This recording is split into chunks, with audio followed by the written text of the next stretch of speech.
programang ito ay rated SPG. Striktong patnubay at gabay ng magulang ang kailangan. Maaaring may masiselang tema, lengguwahe, karahasan, sexual, horror o droga na hindi angkop sa mga... Kanina, may nakausap po akong babae.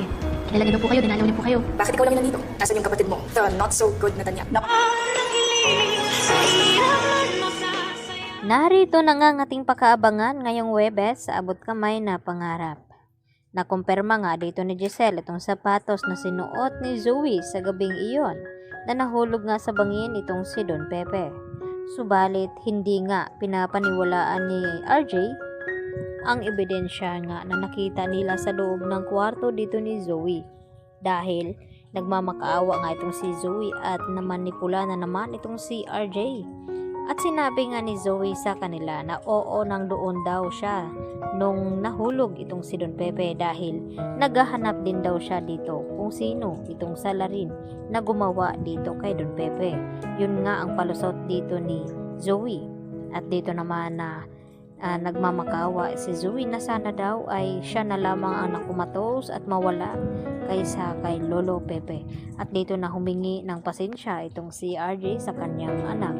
Samantala, pinuntahan naman nila ni RJ at Giselle ang pulis at dito na kinumpirma na out na daw sa investigasyon itong si Zoe dahil nakumpirma nga nila na hindi pagmamayari ng kidnappers yung nakuha nilang ebidensya sa sapatos dahil inamin naman daw ni Zoe na nandoon siya noong nangyaring natagpuan itong si Don Pepe at tinanong din daw ni RJ itong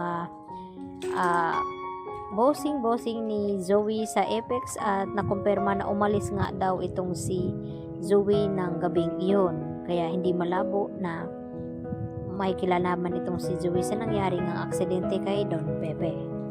Samantala, tuwang-tuwa naman itong si Moira nang ibinalita ni Zoe na hindi ni Giselle at RJ na kumpirma na may kinalaman siya sa nangyaring aksidente dito kay Don Pepe. At dito naman na kinausap ni Dr. Enriquez itong si Carlos Benitez at sabihin na sana ipakonsulta na daw itong si Lynette sa psychiatrist dahil hindi na maganda ang kanyang nakikita dito kay Lynette pagkatapos ng sa nangyaring pangluloob sa bahay dito ni Carlos Benitez. At dito nga na masinsina na kinausap ni Carlos Benitez ang kanyang asawa na si Lynette at sinabihan na baka kailangan na magpakonsulta nito sa psychiatrist. At ang sagot naman dito ni Lynette na hindi nga daw siya baliw at kung gusto niyang magpa-check up ay ito na lang si Carlos ang magpakonsulta dito kay Dr. Evangelista. At hindi rin nagtagal dahil sinabi ni Dr. Enriquez na baka pwede nilang pakiusapan itong si Annalyn na siya ang magsabi dito sa kanyang ina baka makikinig ito dahil baka lalala pang sitwasyon at magiging baliw nga ng tuluyan itong si Lynette. Kaya hindi na nga nagpatumpik-tumpik pa itong si Annalyn at kinausap agad ang kanyang ina na kinakailangan niyang magpa-check up upang maagapan agad itong kanyang trauma na nangyayari sa kanya ngayon. Sa kabilang banda, dito naman sa Apex Hospital itong si Annalyn, dadalawin daw niya itong kanyang Lolo Pepe. At sa hindi inasahan, dito naman siya nilapitan ng isang babae na sinabi kung ito ba ay si Annalyn Santos ang illegitimate na anak dito ni Doc Tanyag at inamin naman ito ni Annalyn. At dito nga na nalaman ni Annalyn na dumalaw pala ito kay Don Pepe itong babaeng ito at hindi pa nga lubos na nagpakilala dahil ang babaeng ito ay close nga pala dito kay Don Pepe at ito na nga ang sinabi niya noon na babawi daw siya dito kay Giselle dahil ito na pala ang anak ni Giselle na makikilala na nga dito ni Annalyn.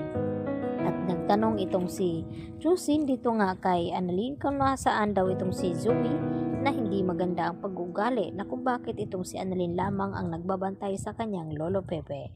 At tila magkakasundo nga itong si Annalyn at itong si Chosen kung sakaling makakilala na niya na ito ay kanyang pinsan dahil anak nga siya dito ni Giselle.